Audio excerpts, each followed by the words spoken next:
Cakap, suara berlagu, suara DJ, suara juacara, apa sahaja jenis suara kita kena tahu letakkan macam mana. Suara demonstrasi, tadi Liza mungkin tahu tak demonstrasi masakan macam mana suara? Macam Chef Wan, dia gunakan suara bercakap yang lagi santai. Kan, bercakap ni kita ada protokol juga bercakap kan. Dan stage suara pun kita tahu. Macam Farah tahu tak stage suara tu? Dia ada tahap 1 sampai tahap 10. Stage suara. Contoh suara pertama, kita cakap aku nak makan. Okey, aku nak makan. Itu stage pertama. Untuk kita ada stage. Tapi kalau stage 5, aku nak makan. Kalau stage 10, aku nak makan. Macam tu. 10. Tu 10. Jadi orang kalau kita nak buat pengumuman macam kita nak buat suatu benda, kalau kita MC, takkan kita nak terus stage ke 10? Mestilah. Itulah dia penganugerahan bagi apa nama? Pelajar. Anugerah pelajar paling cemerlang. Itu baru tinggi. Tapi itulah dia pelajar ada. Itulah takkan macam tu. Kan, dia stage tu dia kena ada stage 3, 5, 7. Ada orang yang terus stage 10 terus. Buat orang terkejut. Ada macam tu tau. Pidato macam tu. Tuan-tuan dan puan-puan, terus macam tu. Tak boleh. Tuan-tuan dan puan-puan, kita ambil stage ketiga. Itu stage. Sekarang kita boleh cuba kejap lagi. Stage ke berapa? Jom kita bangun. Kita buat stage ya. Stage ni maksudnya kita kena berjalan ikut stage. Berjalan ikut pusing-pusing lah. Okay, stage kedua. Jalan macam mana? You all buat stage kedua. Jalan, pusing-pusing je lah. Stage kedua. Stage keempat. Jalan lagi sikit. Macam tu.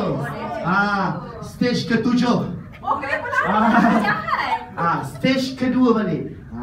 Nampak tak? So kita dapat intonasi tu. Stage ke-10. Macam tu. Nampak tak? Farah stage 10 ni lari. Stage ke-2. Okay, jadi stage ni, okay stop. Okay, stop Jadi kita macam bercakap pun kena ada stage ni. Maksudnya intonasi tu kena ada stage. Okay, silakan duduk. Okay, itu stage lah bagi saya. Kalau pasti kena lari. Okey. Kan. Jadi kan yang saya tengok kebanyakan ialah saya bermula dengan pantun saja kan. Saya pun mengkaji macam mana kita nak menyampaikan satu perkara tu bagi orang yang buta pun dia tak tengok kita pun dia dapat rasakan yang itu VVIP sedang datang. Kita nak umumkan VVIP datang. Ataupun kita nak ucap terima kasih kepada VVIP. Mungkin Khairi boleh cakap buat ayat untuk terima kasih VVIP. Terima kasih VVIP. Macam mana nak cakap terima kasih? Saya ke? Cuba. Setiap seorang cubalah. Okey. Macam mengucapkan terima kasih kepada VVIP yang datang. Macam mana? Ataupun cakap terima kasih Datuk kerana sudi datang. Okey, cuba cakap seorang sama. Okey, terima kasih tadinya. Terima kasih je. Terima kasih diucapkan kepada Yang Berhormat Datuk Seri Wira. Okey, macam tu. Okey, Aida? Terima kasih diucapkan kepada Yang Berhormat Datuk Seri. Okey, apa lah? Kita dapat tengok orang punya variasi of terima kasih lah. Farah. Farah. Thank you. Okey. Itu je lah. Okey. Farah, thank you. Okey, comel ya. Okey. Aliza? VIP ke? Majlis mengucapkan terima kasih kepada Yang Berbahagia dan Vida ya. Okey. Asyrafi?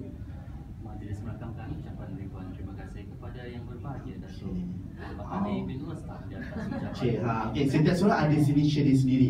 Tapi dalam arena deklamasi kita nak ucap terima kasih tu supaya orang nampak terima kasih. Agak-agaklah Liza lah antara empat orang ni secara honest lah. Mana yang nampak terima kasih tu betul sampai tadi?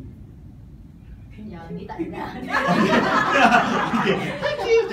Mana antara empat? Rasanya lah. Yang kepada VIP ya. Kepada VIP. Nampak ya? Okey. Kalau tak ada merakam terima kasih tu, dia cakap terima kasih macam mana?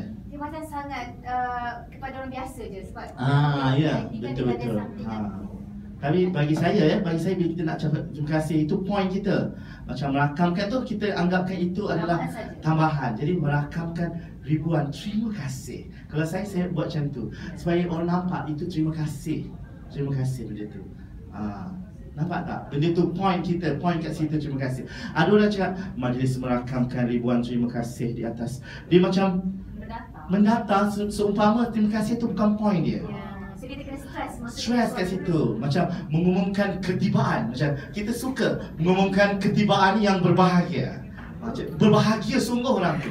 Kan ada orang yang bagi benda tu tak nampak. Saya ingat tak nampak. Kita pun macam tak nampak pun kita datang. Macam tu. Ya. Jom kita sebenarnya yang mengumumkan tu pun paling basic tu takkan Rafi. Paling basic dalam atur cara majlis, kita umumkan orang tu datang. Cuba Farah, mengumumkan ketibaan yang bahagia Datuk. Cuma ambil itu je. Mengumumkan ketibaan yang berbahagia Datuk. welcome ya. Mengumumkan ketibaan Datuk habis. Yang bahagia Datuk. Ya, macam tu Mengumumkan ketibaan yang berbahagia Datuk. Okey Betul Aida? Mengumumkan ketibaan yang berbahagia Datuk. Okey. Mengumumkan ketibaan yang berbahagia Datuk. Okey. Mengumumkan ketibaan yang berbahagia Datuk. Okey. Rafi? Dari pusat konvensyen antara bangsa mengumumkan perayaan masuk yang berbahagia Datuk Haji Ibrahim bin Ahmad. Okey. Farah selaku orang mungkin yang ialah yang pemerhati antara empat orang, mana yang Farah suka sebagai seorang pendengar? Aku suka Liza. Sebab Tapi nampak kalau daripada penuh penuh ni lah kan. Kalau daripada Itun suka dengan Cuba sekali lagi Liza. Yang ngomong tak payah dari pusat komersial. Mengumumkan. lagi korang punya term pula. Tak balik top. I talent pool. Nak mic. Tak bisa nak main, dia pergi Dia beberapa hari je pun baru jam. You boleh baca nama spek. Mengumumkan ketibaan yang berbahagia Datuk Haji Ibrahim bin Ahmad, Ketua Pengarah Majlis Amanah Rakyat, bergerak masuk didahului oleh pembawa cokmar. Saya suka tu. Dapat dituntun ya. Tapi kalau kita tengok nanti kita stress dalam skrip kita tu ada point-point yang Poin kita kena stress. yes, kita nak umumkan masuk tu kita kena bayangkan tu emosi dalam perkataan tu saya ingat.